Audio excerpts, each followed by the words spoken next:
Bonjour à tous et bienvenue dans le Mag Essonne sur Radio Sensation, votre émission d'actualité locale en Essonne, une émission consacrée aujourd'hui à la scène nationale de l'Essonne. Je reçois Marie Parodi, bonjour. Bonjour, Vous merci êtes de m'accueillir. Vous êtes la secrétaire générale de la scène nationale de notre département dans l'Essonne. Nous allons parler avec vous des prochains spectacles qui nous attendent en janvier et en février. Mais d'abord, est-ce que vous pouvez nous rappeler quelles sont les missions et la raison d'être d'une scène nationale ?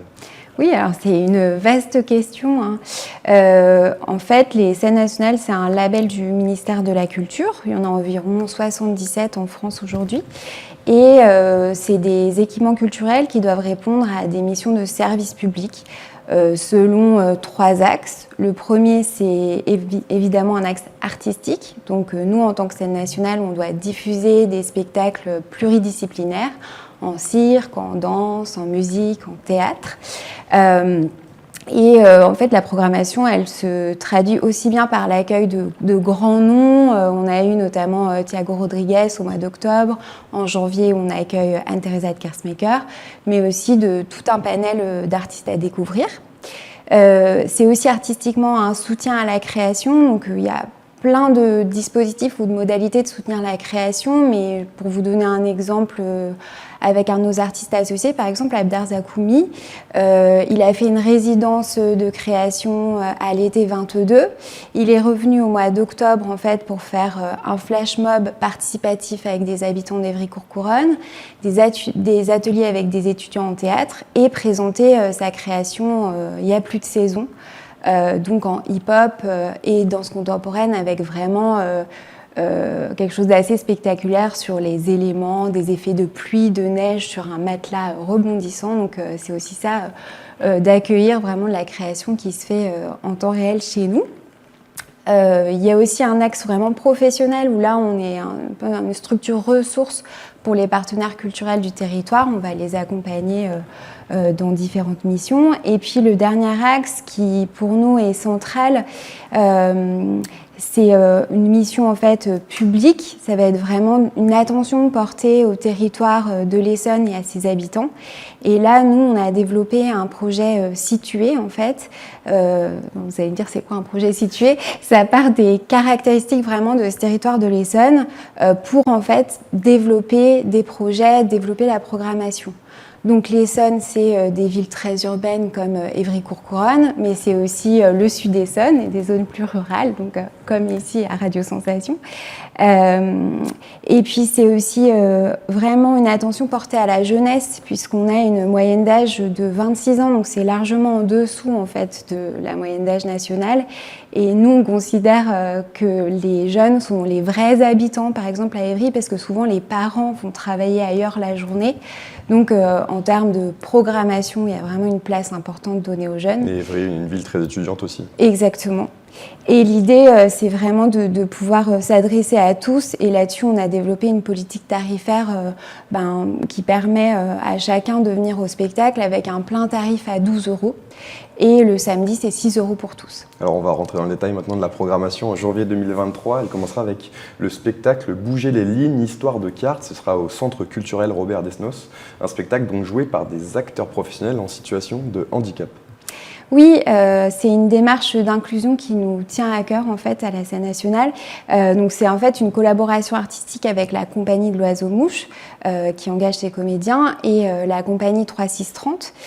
Et en fait, c'est une démarche qui nous tient à cœur, mais je dois vous avouer qu'assez vite, quand on voit le spectacle, on oublie cette caractéristique parce qu'on est vraiment face à des comédiens professionnels.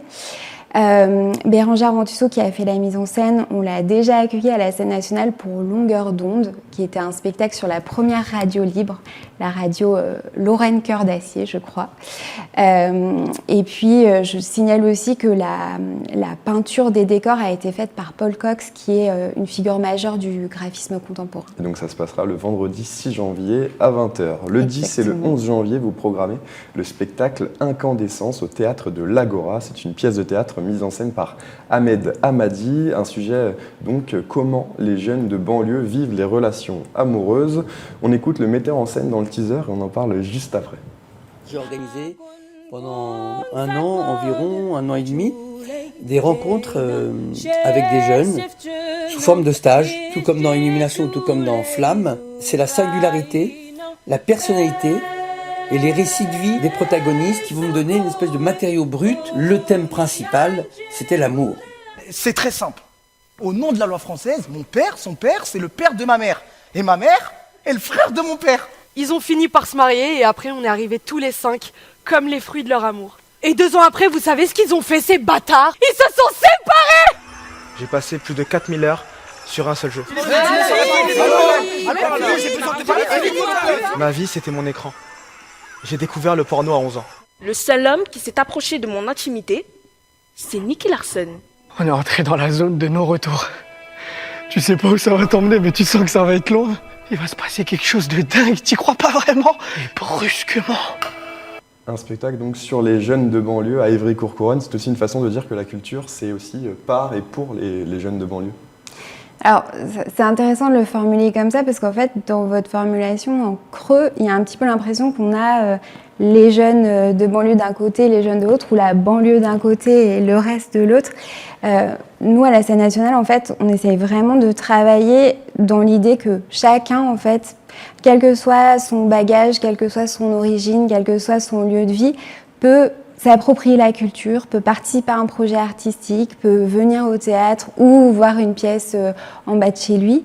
Et c'est vraiment quelque chose qu'on essaye de travailler en cassant un petit peu les codes traditionnels du théâtre. Et puis, le plus important, en fait, c'est de susciter l'envie chez ces jeunes. Et je trouve que Incandescence, c'est un vrai exemple de ce point de vue-là, puisqu'Ahmed Madani, il a été à la rencontre de jeunes, en fait, qui n'avaient pas forcément d'expérience du théâtre ou pas d'expérience professionnelle, et on est assez soufflé par leur interprétation. Donc vraiment, c'est cette idée-là, quoi, que chacun peut s'emparer du théâtre et de la culture.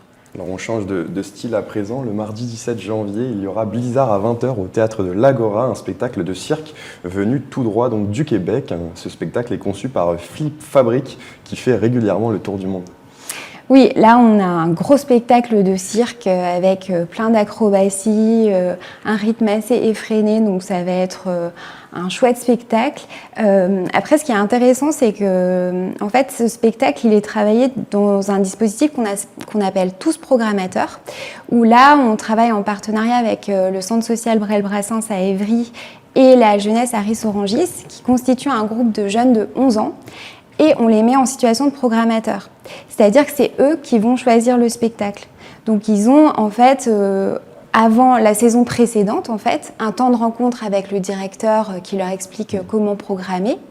Ensuite, ils ont une sélection de spectacles qu'ils vont voir, comme s'ils étaient programmateurs, et une séance de délibération où on leur donne le dossier de diffusion du spectacle, les éléments techniques, les éléments financiers, et puis ils choisissent le spectacle. Donc c'est vraiment, ils sont en situation d'engagement vraiment, et puis il se passe toujours des choses assez magiques puisque chaque année on a des petites anecdotes. Une année ils sont venus voir l'administrateur en disant mais non, nous on veut 2 spectacles parce qu'ils sont vraiment super intéressants, et on voit qu'au fil de la démarche ils arrivent à sortir du j'aime ou j'aime pas, ça me fait rire ou pas, pour vraiment développer un argumentaire et expliquer pourquoi ils choisissent ce spectacle-là. Donc c'est Blizzard labellisé Tous Programmateurs. Et enfin, donc pour finir, le vendredi 3 février à 20h au Centre culturel Robert Desnos à Ris-Orangis aura lieu la pièce de théâtre féminine. Une pièce de théâtre donc, qui part d'une histoire vraie, celle de la première équipe de football féminine à Reims en 1968. C'est une histoire assez atypique puisqu'à la base, c'est un journaliste en fait, qui organise chaque année une kermesse et qui, pour sa kermesse, cherche un événement un petit peu rigolo. Et en 68, il se dit que organiser un match de foot féminin, c'est exotique, donc ça dit quelque chose de l'époque. Il passe une petite annonce dans le journal et en fait là, il a plein de candidatures qui arrivent et c'est l'histoire de l'équipe qui aura une progression assez impressionnante. Le travail de Pauline Bureau, il est vraiment intéressant puisque elle part en fait d'un travail presque documentaire, social, et puis elle retrace des parcours de vie, et au-delà du football, elle parle du parcours de ces femmes-là en fait, et elle tisse des liens avec tout un tas de thématiques, l'égalité salariale, l'accès à l'indépendance, donc c'est vraiment une pièce riche de ce point de vue-là. Et ce sera donc le vendredi 3 février à 20h. Merci beaucoup Marie Parodi d'avoir été avec nous. Je rappelle que vous êtes la secrétaire générale de la scène nationale de l'Essonne. On peut retrouver toute la programmation des mois à venir sur le site www.scène-nationale-essonne.com. Merci beaucoup. Et vous pouvez retrouver cette émission en replay sur notre site internet, sur notre application Radio Sensation.